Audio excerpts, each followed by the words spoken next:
Welcome to my design studio. Today we're taking a look at a house in North Carolina. It's charming. It belongs to Melinda. What I love about this, it's a classic house.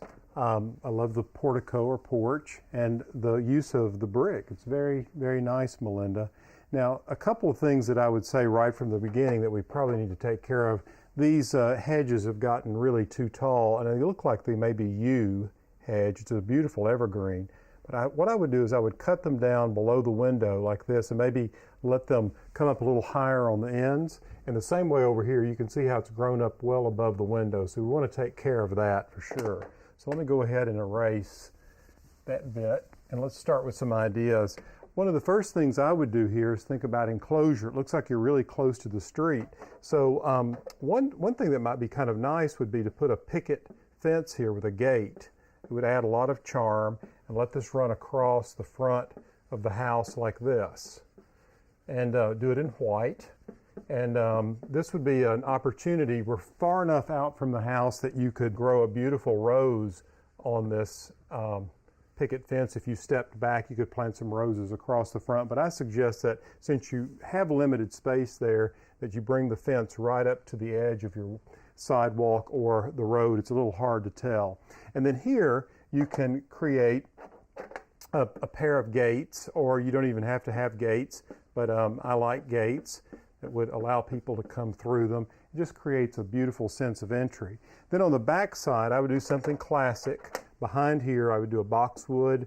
On the other side, back behind, and it looks like you have lavender planted, Melinda, along this pathway. It's a beautiful idea, but a lot of North Carolina is very, very acidic, and so you're going to be struggling with lavender, and I would suggest that you use something like catmint.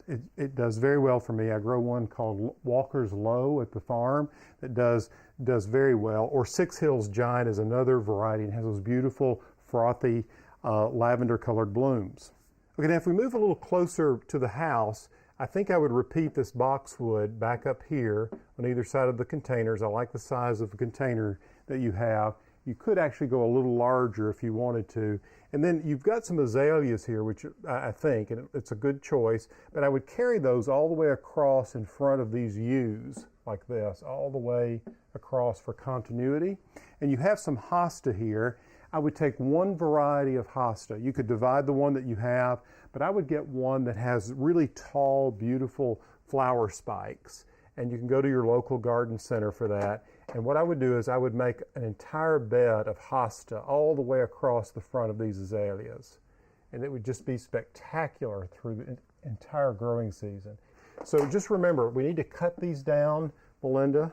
Let them come up like that.